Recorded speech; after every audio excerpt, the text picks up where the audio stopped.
Hey, welcome back to the VHS Revolution show. I'm David Schumann. Before we start, I just want to take a moment to thank everybody who's subscribed to the channel, who's watched the videos and the shorts and commented. I'm still in the early stages of building up the channel, trying to get those 4,000 watch hours. So all of your likes, all of your comments, all of your views have really been appreciated. If you enjoy this video or any other video of mine, please make sure to hit that like button. And most importantly, change your settings so that you get notified when a new video drops. Today, I'm talking about a movie that has been praised by some, maligned by others, but one that's very important to me and my guest. It's the 1998 Brad Pitt drama, Meet Joe Black. My guest, Robin Collins, and I had a great conversation, and unlike the movie, it was not 3 hours long. So I hope you enjoy. Let me know what you think about the episode in the comments, or what movie you love that you'd like me to talk about in a future episode. Okay? So let's get to my conversation with Robin about Meet Joe Black.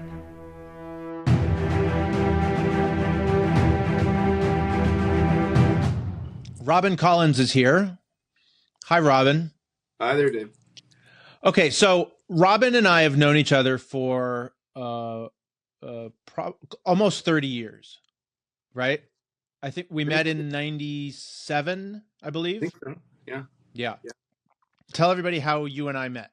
My friend Nate from high school went to UVic, and I guess he made friends with you. And then when I got to university, I remember David having a camera, which was back then kind of rare. It was kind of like a thing that you're like the second. It's a coincidence that you're the second guest in a row that I met at UVic who has talked about me having a camera.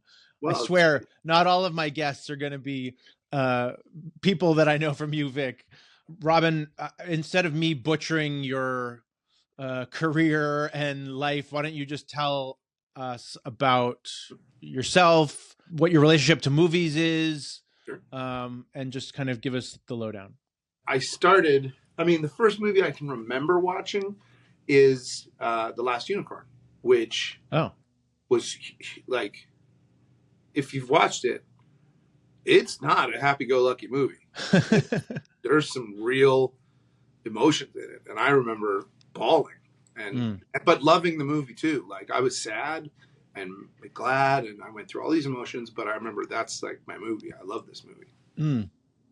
So it wasn't like I feel like I didn't grow up thinking that all movies should be nice or fun all the time. So I wanted an eclectic set of emotions. And then I became an actor in the television series. And then the first movie that I performed in was a movie called Digger, which was Leslie Nielsen and Elijah Wood and the guy who played Little Man Tate. Can't remember his name right now. Ooh, that's a good. But I was a body double and a stand-in for Elijah, I believe. Yeah. And so I get to spend time with Leslie Nielsen, who, was already friends with my agent in Victoria, and he was the sweetest guy. The movie wasn't funny really, but he was a really nice person, and it was always shocking to me when I would watch a movie and not notice that I was watching a movie, because having seen behind the scenes of everything, it was rare that I could be 100% in the story, and I know that happened with you and Meet Joe Black. The name of Little Man Tate is Adam Han Bird. And Adam Bird, yeah. Adam Bird. He was slightly shorter than me at the time, I remember, but he was easy to get along with, and easy enough. But yeah, I was also doing other TV series like Odyssey. Well, it's originally called Jelly Bean Odyssey, and then Jelly Bean, and I did Odyssey. I was on the Odyssey too. yeah. I was like the fire chief.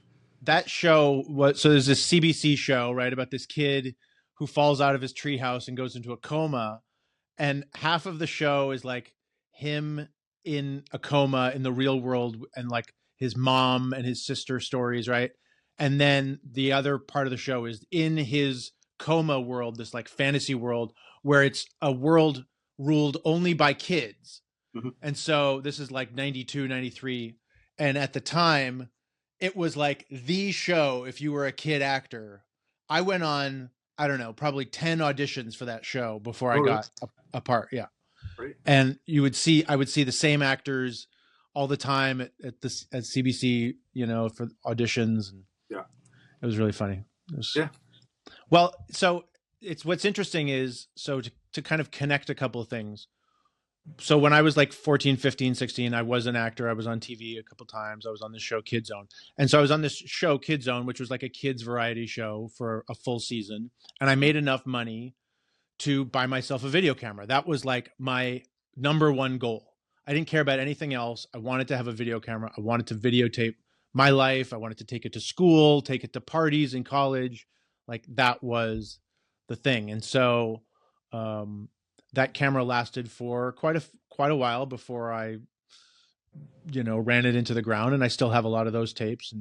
And when you and I recut a kind of a video that I had made earlier for our friends, we used Final Cut, and we got those tapes out and digitized a lot of that stuff. And so now I finally have, I've had all that stuff in QuickTime form. That was kind of like my early way into like the way that I could express myself as a filmmaker, as a teenager. Just like I was always wanting to be creative. That's kind of where editing came from originally. Yeah. Was just doing all these montages from my video camera tapes to my VCR, and I would write them all out and put music to them. And before I even knew what editing was, or before I even thought that I could do that, I feel like you and I have had a really long friendship, and we're really bonded. Really, no matter what happens in life, we're bonded. We might talk, not as often as usual, but there's a lot of love in our relationship and our friendship, and a lot of history. And I feel like that's reflected also in this movie. The characters in this movie, not to get too far into it, but the characters in this movie have a lot of history with each other. Yes. And there's a lot of love and expression of love too. And I think that's one of the reasons why we both really connected with the movie. Yeah. I think it's incredible that for a film with such an esoteric premise, comes off as very real, very authentic, Keep in mind what the thrust, the concept is, but all the performances are very grounded and very authentic. And that's hard to do when you're doing sort of a fantastical idea. Yeah.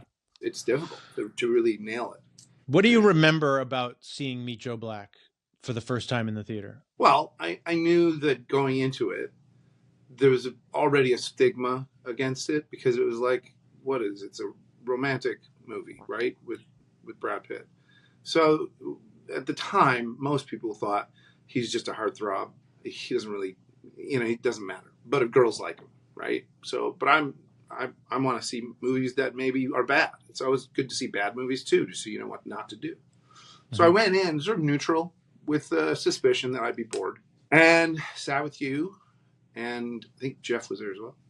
Yeah. And I was wrapped. I was just like, what's happening? Okay, wait. Oh, this isn't quite a romance. This is something else. This is about mortality and love and regret and guilt and grief and fun and greed and comedy, laughter, and threats, real threats. Yeah, and I think for our like 20, 21-year-old selves, for me anyway, that was the first time I'd seen a movie like that. That kind of like wore its emotions on its sleeve. It's very openly emotional. And you're right, it talks about mortality and death and loving fully. The characters in the film express that love to each other verbally, like in words, multiple times in many scenes. What I remember is I remember seeing it in the theater with you in Victoria, you and Jeff. I remember feeling at the end like just hit in the face and kind of gobsmacked by the movie, because it's not, like you said, it's not just like a romance, right? And it's not just a Brad Pitt heartthrob movie. It's got so much more on its mind, and the emotion of the last 20 minutes of the film is very overwhelming. Yeah. And, Yeah. I think we walked for about 20 minutes or something without saying a word. And then finally, one of us was just like, wow. And that's sort of all we said. And we were quiet for a little longer of just like, yep. Like, Yeah. wow. Yeah. And when I watch the movie now with people, because I like watching it vicariously with people too. Like I'll watch it again if I know that somebody else is watching it for the first time, just because I want to have those conversations. I want to hear their perspective again. Yeah, because it's so much in the film that you're like, oh my god, and that. it's kind of like a wavelength movie. Like you're either on its wavelength or you're not. There are people who think that this movie is like ponderous, full of itself, overlong, could have been 2 hours when it's 3 hours.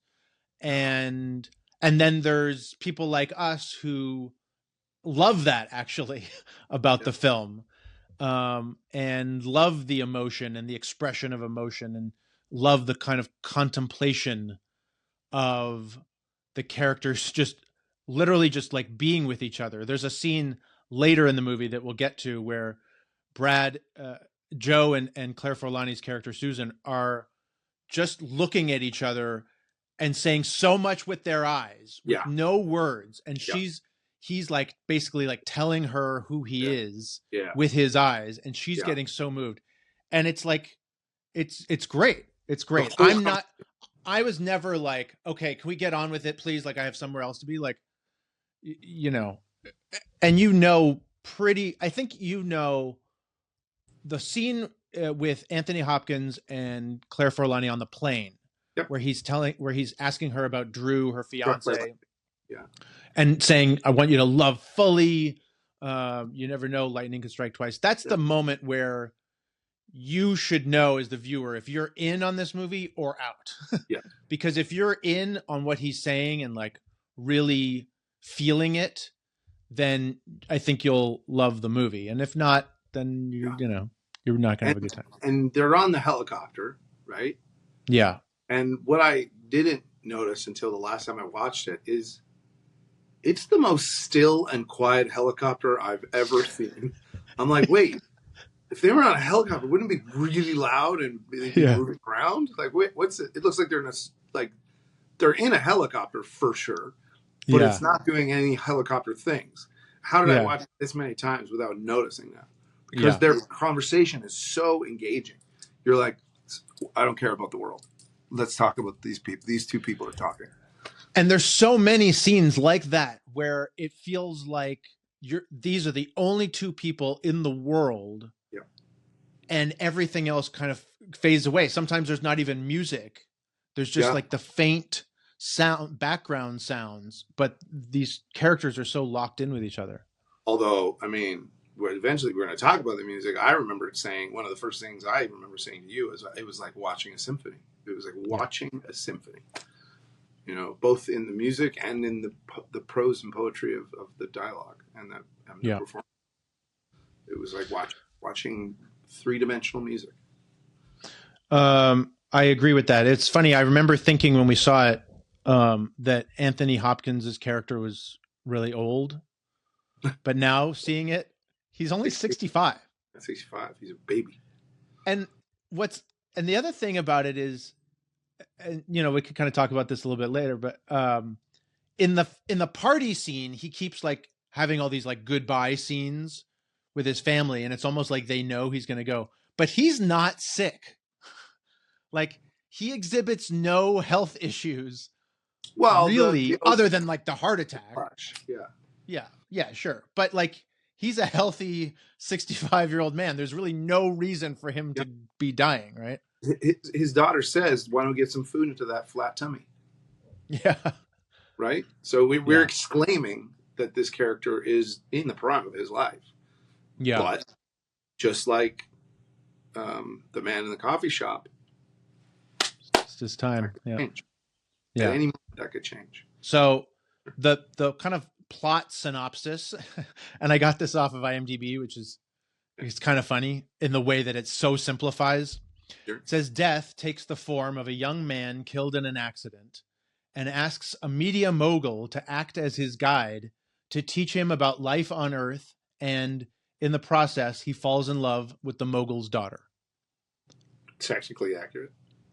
It doesn't really mention anything about like him having come to Earth to take this man, to take his life. But yes, that is essentially what the movie is about. But that's just like the framework for the real story. Yeah. It's based on a 1934 film called Death Takes a Holiday, which was like 85-minute long kind of comedy drama, which is itself based on the 1929 play Death Takes a Holiday by Walter Ferris, which is in turn an English language adaptation of the 1924 Italian play La Morta in Vacanza by Alberto Casella. Bet you didn't know that.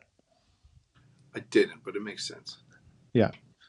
And it was directed by Martin Brest, who we'll get into in a moment. And it stars Brad Pitt, Anthony Hopkins, Claire Forlani, Jeffrey Tambor, Marcia Gay Harden, and Jake Weber. And for such a long movie, the cast of main characters is actually quite small. Yep.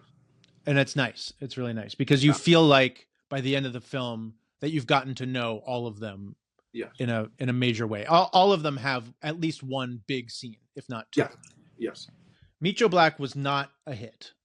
No. It was. It came out in the holiday season of '98. It opened at number 3, behind The Waterboy in its second weekend, and I Still Know What You Did Last Summer. Right, there were a lot of like that time for movies was amazing, right? And then in its second weekend, it dropped to 5th place behind the Rugrats movie, Enemy of the State, The Waterboy, and A Bug's Life. Like huge movies. Enemy of the and and great movies. And unfortunately, I think people were either turned off by the length of the movie or the mixed reviews. The budget was around 90 million, and it made only 44 million in the United States. And worldwide, it did better, but it was still seen as a major kind of flop for Pitt. And he said in my research, he said that the role was a challenge for him because he had no research to do for the character. He had to kind of make it up completely fresh. Which he did masterfully, I think. Yeah. And I want to talk about him a lot. But the film also went over budget and over schedule. Apparently they shot the movie for like 6 months, which is crazy. Not a lot of special effects, so. No, I know. I guess Martin Brest, the director, liked to do a lot of takes. So let's just talk about Martin Brest, the director, for a second, Sure. Right? Sure. Martin Brest has made only 6 movies in his career. He's made Beverly Hills Cop, which was a massive, humongous hit in 1984. Then in 1988, 4 years later, Midnight Run, which is a classic action comedy, right? Then 92, he kind of like got a little bit more prestige-y. He made Scent of a Woman, which the film was nominated for Best Picture. He was nominated for Best Director. The screenplay was nominated, and Al Pacino was nominated and won Best Actor, right? And then 6 years later, he made Meet Joe Black, which was a failure. And then his last film, he wasn't even, it's not like he was too old, but his last film was Geely in 2003, which is a notorious failure on every level, including box office. The budget was 75 million and it made $7 million. And it was like considered the laughing stock for years and years to come. Probably still is. It was like the height of Bennifer, Ben Affleck, and Jennifer Lopez. Yeah. I still have not seen Geely. But then he just decided to, I'm not missing much. He just decided to stop making movies, unfortunately. So far. Well, it has been 21 years. Yeah. Okay. Let's talk about the movie in greater detail. I don't necessarily need to go through scene by scene, but as I was watching the film, I was taking notes, and I just want to share some observations and some of my favorite scenes and give you an opportunity to talk about your favorite scenes. So we were talking about the cafe scene. Let's talk about the cafe scene, because to me, like, unfortunately, that's the best scene in the movie for me. It's the scene with like the most, and I say unfortunately for a reason, right?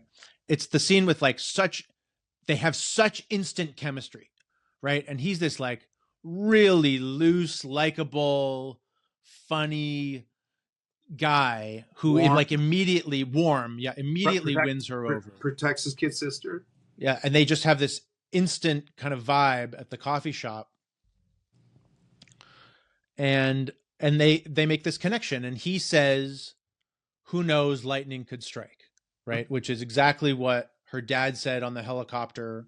And that kind of like really bowls her over, to the point where when they get outside, they basically say like, I like you a lot, you know, but he just got into town, like literally just got into town. He's like a lawyer.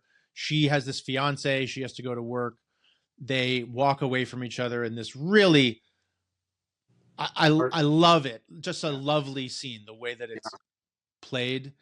And you were talking earlier about those scenes that are so compelling, but there's no dialogue. That's one of the scenes. When you see, when he and she both notice that they're doing the exact same thing with their coffee. Yeah. Yeah. And then they kind of look at each other and go, yeah. You know, it's this unspoken. Now, was he copying her to flirt? Was it by accident? Regardless, they noticed. And regardless if he was flirting with her and copying her, she liked it. Yeah, she did like it. It's more than Drew's ever done. Yeah, and they make a good point of illustrating that in an earlier scene when Drew and Bill get off the helicopter and she goes to welcome them, and Drew just kind of gives her this kiss on the cheek and keeps going. And she's just kind of like, you know, what the fuck? She just feels unseen by him. So Brad has so many little performance moments throughout the film that I love. And one of the things I love in the cafe is when he reaches over the counter and holds his tie and he just nods to the waitress, and he takes the coffee, and that's kind of like, you know, a nice character moment as well, where we see that he's just assertive. He's just going to get the coffee, to pour her some coffee, and not be like, excuse me, can we have some more coffee? You know, he's just going to do it. When they're outside and he says, I don't want you to examine me because I like you so much.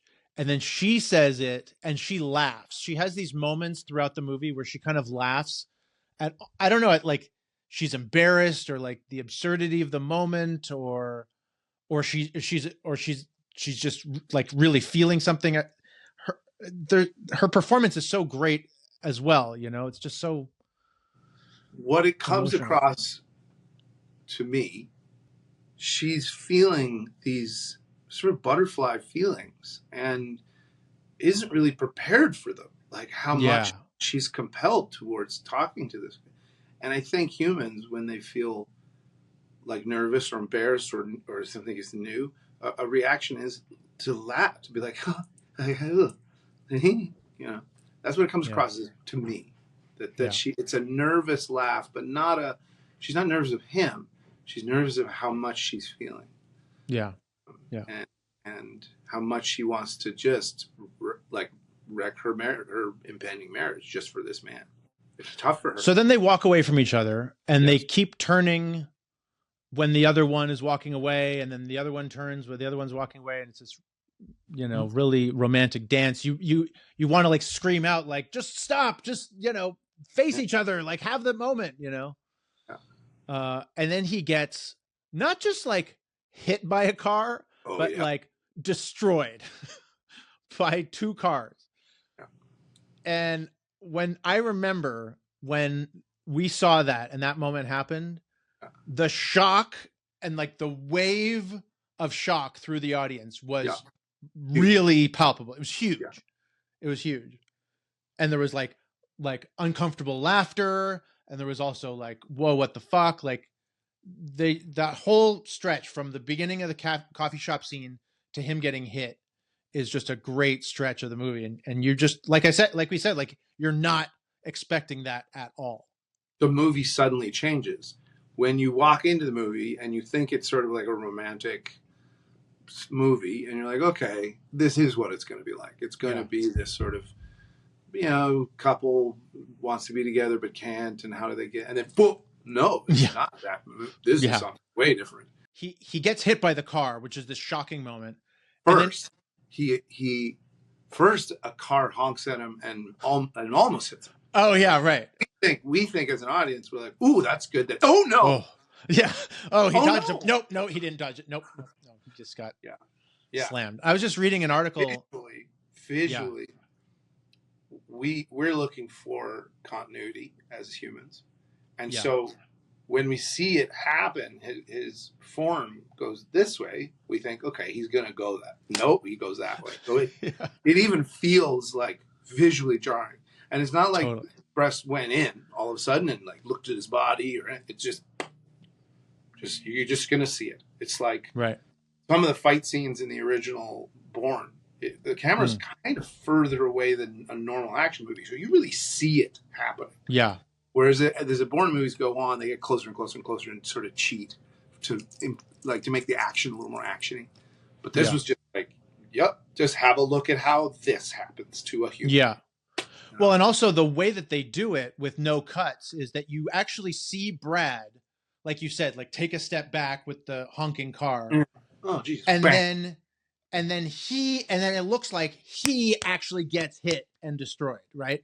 The cut that they do from Brad to the dummy or the whatever the thing is that gets hit, it's not CGI. They actually did that with a dummy that they made up to look like Brad Pitt.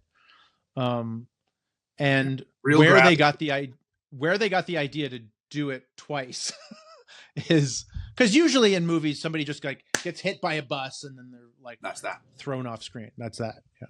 And I think what's also great about that is in the marketing for the film. And if you watch the trailer essentially starts with Anthony Hopkins feeling sick or feeling something's coming, and then death just shows up as Brad. Yeah, we don't know that's coming.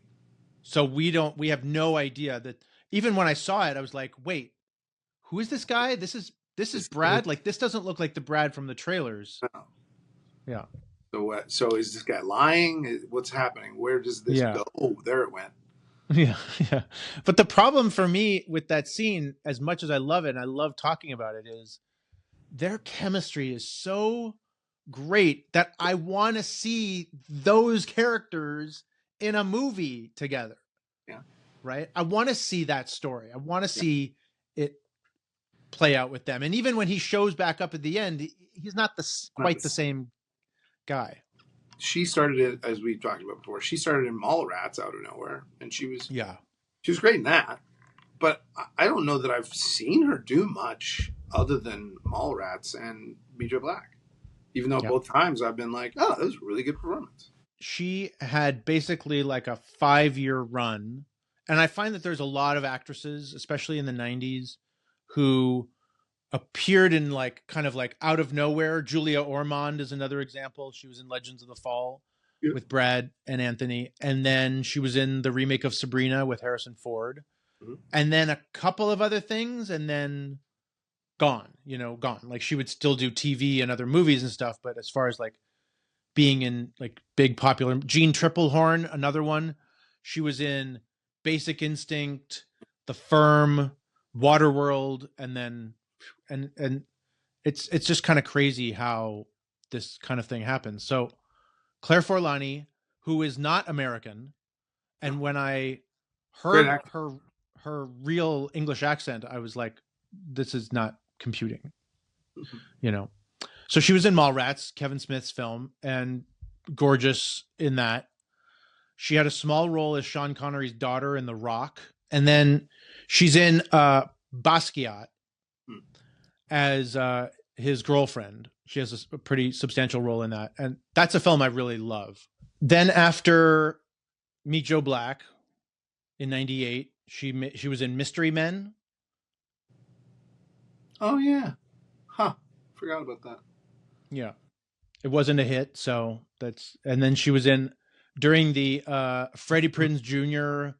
movie run, she was in one of those called Boys and Girls. Very memorable title. Okay. And then really her last big movie was this thriller called Antitrust in 2001 with Ryan Philippe. Oh, wow. Ryan Philippe. Yeah.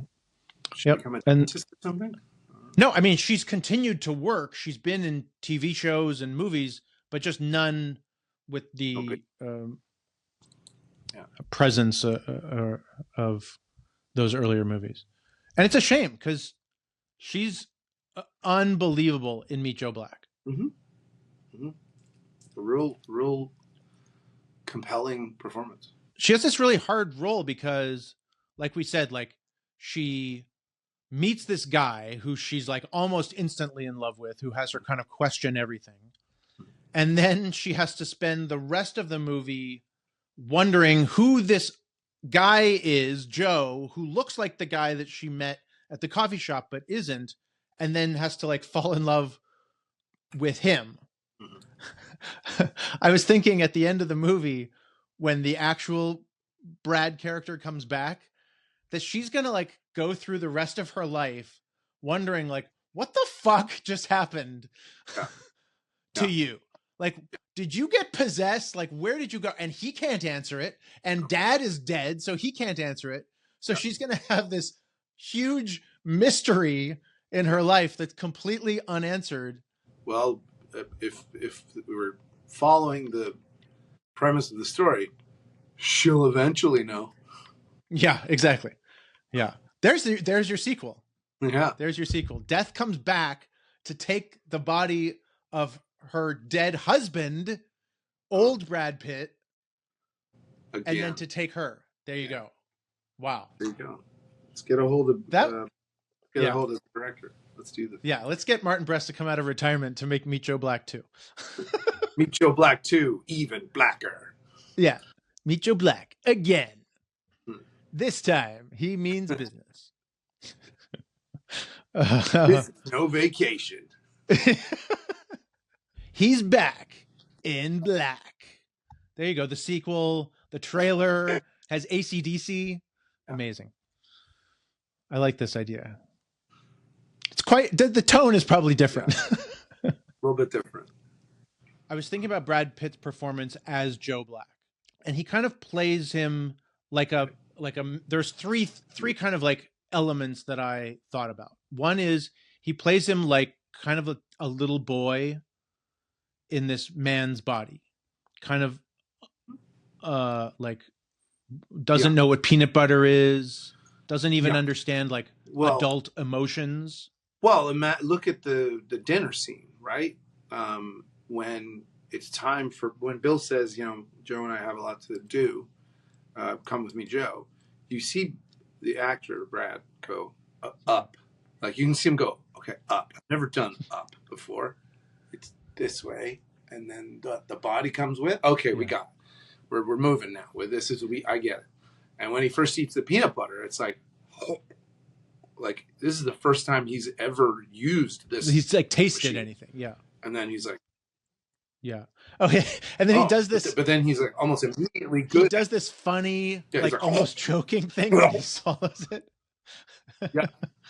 Yeah. Like, okay. But then later he's like, what are you eating? He's like, peanut butter. Oh, with the spoon? He doesn't know where to put the spoon. And she like takes it from him and like, can you grab me a towel? And he just goes, yeah. Grab. Yeah. And starts walking. The towel falls. He's like, oh no. That's that bad? I don't know. Here it is. Yeah. Like he's just like, how do you do this? Right. Kind of like, Tom Hanks in Big, like this kid in this, not just grown man's body, but this grown man's world. Yeah. You see the juxtaposition of one of his other, I want to say personas or characters or facets, when him and Parrish are walking. I'd like to walk. Okay. That sounds good. So they're walking, and Parrish's just like, well, what isn't your job like not been getting done while you're here? And he says, well, this morning when you were shaving, you were thinking about a lot of times. So it's conceivable that, while you're doing one thing, you could be considering problems of your work, right? Okay, great. And now take that concept, what is it? Take it to the edges of infinity and multiply it by 1,000,000. You'll still have no idea or grasp what it is. Like he really serves him on like cosmic entity behavior. Like he's like, you're a nobody to me. Trust me, I am the most powerful creature you've ever met in my life, in your life. And then Brad immediately steps into traffic, and Parrish's just like, like, dude, you can't die right now, or else Mike gets out. Fucking don't. It's that real juxtaposition of like, I'm the smartest thing ever. Oops, I'm not. So, well, if you've got so much brain power, why didn't you think of not getting hit by a car? How would you think about that? Yeah, and it's interesting to think it's that like while Brad is doing this movie, he's also essentially in other places, like taking other lives. That's the implication, right? Yeah, well, look at the hospital with the Jamaican woman, right? I mean, he comes into that problem of like, she sees him right away. And then they start to talk about, I'm not evil, and and she says, the pain bad, right? And he tries to tell her, like, it's going to be okay. And eventually he sort of is like, this is probably a bad idea because probably shouldn't. In a hospital. I'm here in two ways, two versions, and I shouldn't be doing both things at the same time. But do you get the sense that what he means is like he's too tempted to take other lives, or that those people are going to see him? They're going to they're going to see. Yeah. And I think he's like, people aren't really supposed to meet me before they meet me. That's I shouldn't be doing this. Yeah. Because presumably, yes, is one of the most powerful cosmic entities, but he's probably not the only one. If we can imagine one exists, then we can imagine others exist. And there's probably some sort of rules. He does say that's not how it works. I can't do that. I can't break the rules, even though he kind of does. Yeah. And so he's like, people have access to me in a way that I don't, that isn't good. So I should leave, But at the very last second, he does say soon to her. Yeah. And that's a moment of kindness, which he probably isn't supposed to say. What do you think about those scenes, even though the way that the actress plays them, or she plays it so great, his like doing the accent has been kind of mocked online. Do you think what do you think of that choice to have him do the accent? Well, I think it was a great choice. And anyone who's mocking it, because it's still pretty good. He does a fair shot at it. It's not as bad as his Irish in the Devil's Own. I think. That's pretty tough. That's rough. But his pikey got good in Snatch, so that's nice. He did a pretty good pikey. But I also think if we're looking at the film itself, and then we know that this human or this body hasn't ever eaten peanut butter, hasn't stood up before. This is the first time he's changed his accent to a non intrinsic accent.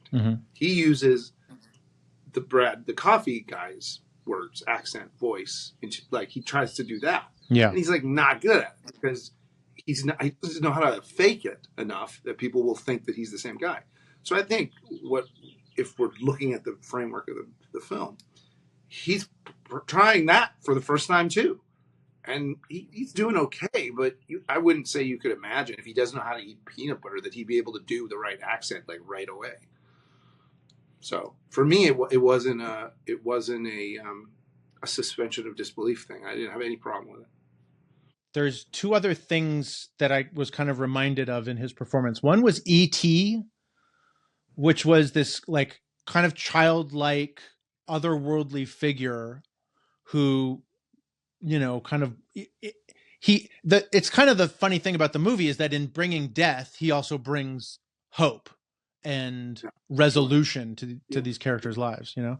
Yeah. But he also reminded me a little bit of Vincent D'Onofrio in Men in Black. Vincent D'Onofrio is going like at an 11, where Brad is like at a 3. But there's like these elements of like this kind of like you said, like kind of like, what is this body? You know, like, you know, how do I it's move the around? Subtlety that it sells it. It's just those little moments.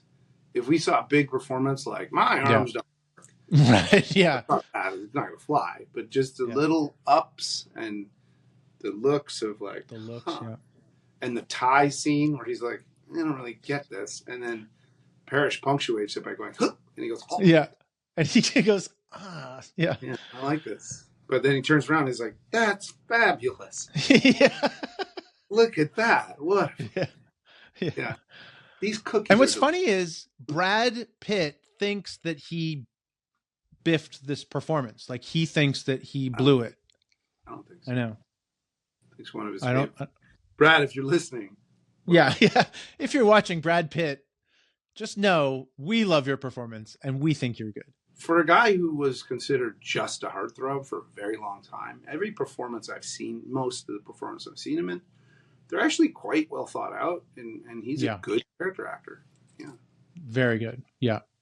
In fact, you know, a lot of his best performances are not typical movie star lead, other than, say, like Ocean's 11. River runs through it. You know, pretty. But, like, if you look at, like, Seven...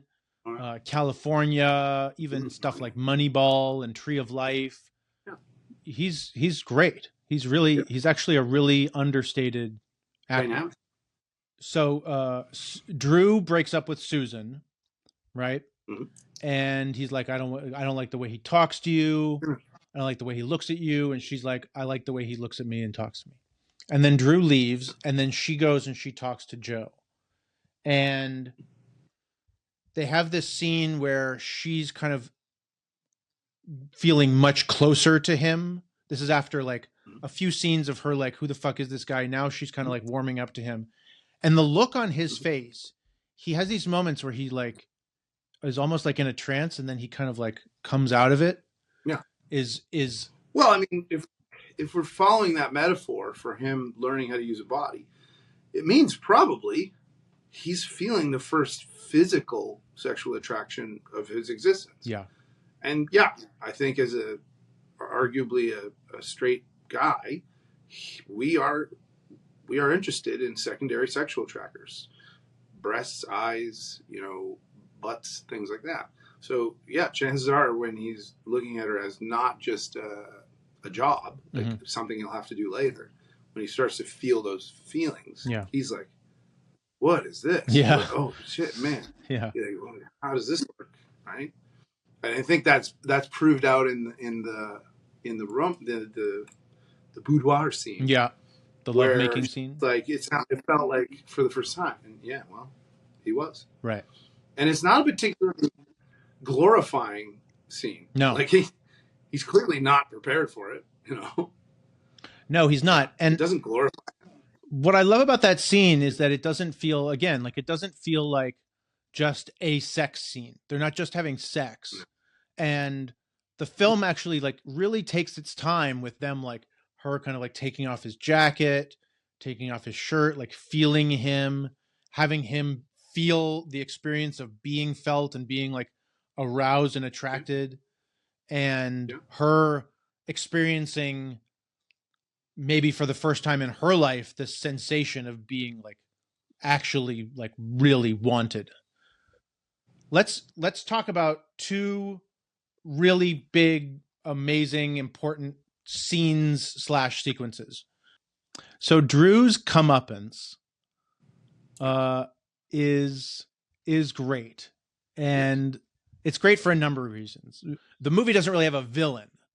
Drew is as close as it gets to a villain, and even he is not like your typical cliched jerk boyfriend. What was interesting about Drew is a lot of the stuff that he's saying in those board meetings, he's right at the time. You know, if a company like, well, let's look at what happened to media since that. I mean, it happened. It was inevitable. That's what news media has become, is them telling us what they want us to hear instead of just talking about the news. And Drew is saying, like, it's going to happen, guys. Either get in or you're out of luck. And then there's this random guy in a board meeting that he isn't allowed to be in. And like, hey, like, what's going on? This is not cool, right? Everything's right, but he's just not.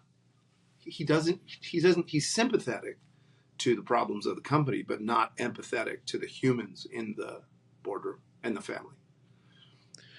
Yeah, and like I said, like, he's not just a jerk. Like, he is understandably annoyed and frustrated by this guy who's just come in, and as he says, like, he was appointed by Bill to help with this merger, and so he feels like he's getting cock-blocked by this pretty boy, and that's frustrating. Now, he also he was being underhanded and was trying to like maneuver behind Bill's back to have the deal happen. But I think a lot of the credit goes to Jake Weber, the actor, who at every opportunity doesn't play him as this like sneering, you know, we're 98, but that's still like around the 80s and 90s. Yeah. There was always like the jerk boyfriend or like the one who you knew was obviously not going to make it. And even in their breakup scene, he feels more like disappointed than like pissed off. Yeah. You know, it's like a really nice choice, but it's always great to see the bad guy or the villain kind of get their comeuppance. And we get that when he says, I'm an agent for the IRS, and you see the blood just drain out of Drew's face, and the board being on the phone, listening to the call, and all those little details. But the punchline to the scene, I remember, got a huge laugh in the theater. And what's the punchline? Death and taxes. So good. Yeah, it's really a nice callback, and the audience our audience was really warmed by it. Yeah, like it was a really good, because we worry in that scene that he's gonna just kill him, like he's just gonna kill him. Yeah, and when Parrish is like, please don't, and then he's like, I am from the Internal Revenue Service, and you see Bill go, oh, yeah. Yep. Yep. We've been working together with Bill because blah blah blah Bonnecue, and he's like, yeah. That's we had you pegged, Drew, and then the board's listening, and it's either their resignation accepted, and that's it, and we don't really see any more of Drew. He's the bankrupt. That's right. And also, it's important to note that just before Drew comes in, like you had mentioned earlier, he has his scene with Quince, with Jeffrey Tambor, where he basically like forgives Quince, and it's not some big dramatic scene. Quince feels bad enough, and Bill recognizes that. And, Bill knows that his end is coming soon. So why hold on to grudges? Yeah. Why hold on to grudges, especially for family, Okay, so then the party happens, and the band is playing, and the fireworks are going off, and we basically get to, the last 10 minutes of the film, and we had talked about it earlier. There's this incredible scene between Claire Forlani and Brad, where he kind of tells her who he is, but through his eyes and through his like I don't even know what to call it, like mystical presence. His presence, yeah. And you see her like be overwhelmed. and it's not confusing. Yeah. What they're saying it's so clear. And she's like, "Oh, you're Joe." So she sees it, realizes the gravity of the situation, and chooses to be openly ignorant about it. Say, I can't come with, like, I can't do this. Yeah. And not that I don't care about you, but that's too rich for my blood. I'm out. Which is horrible for them both. Yeah. But it's a necessary outcome. I mean, you can't, we don't want to see our lead female die. Right. Love, like, right. It's not good, but we also don't want Joe to be crestfallen and her to be crestfallen. But so Joe does what he can, which is bring back the one that she met first, and he's not the same, but he's something, and he's something that will try to take care of her until they meet again. And there's a possibility of them as they walk off hand in hand, into the fireworks. There's a shot of Claire Forlani. She says, "I wish you could have met my father." Yeah. Which means she already knows. Yeah. There's a shot of Claire Forlani when she's at the party and she turns around and she sees Bill and Joe walking over the bridge, and she kind of like runs towards them. And as she's walking towards the camera, you see the fireworks going off behind her. And she looks, seriously, I'm not overstating this, as beautiful as I've ever seen an actress in a movie before. She looks incredible in that dress. The lighting is amazing. There's this beautiful, I don't even know what to call it, glow throughout the movie. And the fireworks budget was insane because those fireworks are going off for a long time. And they're not just background, they're used to like light and punctuate the emotions of the scenes. It's a masterpiece. It is. And the movie reminded me of Field of Dreams in two kind of ways. One, the very first scene, the main character hears a voice, and then in the way that they just walk over the bridge, we don't see what happens after that. It's kind of like how James Earl Jones like walks into the cornfield. And that's another smart move on the filmmaker's part, is when we hear the voice, it's Hopkins' voice. It's not Brad. Yeah. And then when he hears it throughout. And then when Joe steps out for the first time, it's his voice, and then it remains a real voice in real time. And so at the beginning of the movie, we kind of think, oh, the kind of coffee shop was just Brad Pitt, but death is Anthony eventually. So we're like, what's happening? Oh, it's the guy from the oh, what? Yeah. Cool. Like, yeah. And then when Claire runs in after being late for supper and is like, Wait, and she's like, what's going on? And you weren't so quiet this morning. He's like, I wasn't quite myself, which the family would take as a response, but it means so more to the viewer who understands what he's saying. The other thing that's really nice about Jeffrey Tambor's character Quince and Marcia Gay Harden is that their relationship is this kind of like, you get the sense that they've been together for a really long time. Yes. They have this really stable, loving relationship. Yeah. And you get the sense that Quince maybe screws up every once in a while, like maybe a lot. But she loves him ways, and it's tough, but they get she loves him and he loves her for his, even though she's, kind of she can sometimes be very emotional and erratic. She wears the pants. Yeah. But I think it's juxtaposed nicely with this kind of blossoming, almost teenagery romance between Susan and Joe. Mm-hmm. And you kind of need, because Bill's wife has died, we don't have that example of an older couple that have been together forever. and the film uses them really well. Yeah.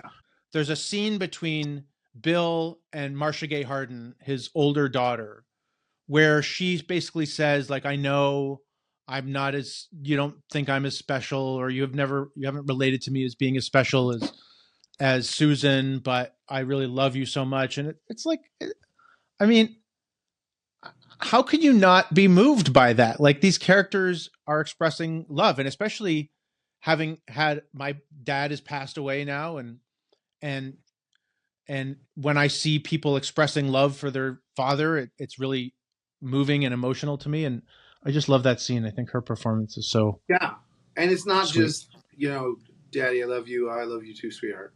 It's not that. Yeah. There's almost like a compromise that they're making in a way where they're like, where she's like, I get that you like her more, and then he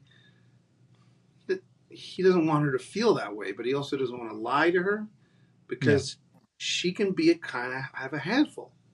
Yeah. And he wants to make him proud in a way that he doesn't need. He'd be proud of her no matter what, but she's like, I want you to care about the music, and I want you to care about the cake. And he's like, yeah, I just don't care. My older brother, before he passed, he would come and visit me, and I would talk about the entertainment industry. This is what I'm doing. I'm going on auditions. I'm filming this. And one time, it was really beautiful. One time he was like, just so you know, the only reason that I care about what you're talking about is because it's you, but I don't care about your, like, if you want to tell me, but I have no opinion about it, and I don't care. I just love you. Yeah. And I was like, that's really sweet. Like, cause I could then just stop. Like, I could just be like, oh, well, then let's talk about something else, because I don't need to waste anyone's time. I'm barely interested in it, usually. A real kindness that he gave me. Yeah, even in the scene where she lays out all these cakes for Bill, and he's just like, I don't care, just pick one. And she gets really sad, like what he's saying is he doesn't care about her. Yeah. Right? And so then he just like grabs one, and the way that he acts is like, this is the most amazing cake I've ever had, and then he kisses her. And it's just so rare to see characters in movies be so like loving with each other, Yeah. And it shows that relationships can be a struggle. It's not all, it's not all enemies, and it's not all sunshine and bubblegum. A scene like that, like the cake scene, or like some of these other scenes, show that, like, in any moment we can turn a situation around. Right? A situation where we're fighting, we can make a choice in the moment to just care about the other person and have them feel loved, and completely turn things around. And that's kind of beautiful to see on screen. And that's what you see in a lot of this movie, is people having problems and feelings, big feelings, but also talking through it to a place where, you get to a level of understanding. Maybe not always agree, but at least you care enough to try to understand. And that's a huge lesson. Movies rarely do that. It's always, these are the bad guys, these are the good guys. And as we know, there aren't good guys and bad guys. It's just a bunch of guys. It's true. See what you did there. That's good. Okay. So that was surprising. Okay. Well, Robin, thank you so much for being here with me. Robin gave me, just so you know, he gave me a list of 5 films that we could discuss.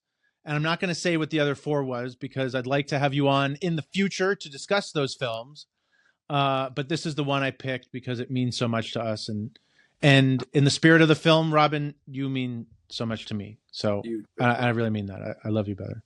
Yeah, you're my brother. Yeah. So thanks for being here. What? Get out there and do some good. Buy a DVD for once. Okay. All right. I love you, man. Yeah. Okay, that was our conversation about Meet Joe Black. I hope you enjoyed it. Thank you again to my guest, Robin Collins. As always, if you enjoyed this video, please click the like button, subscribe to the channel, drop me a comment below.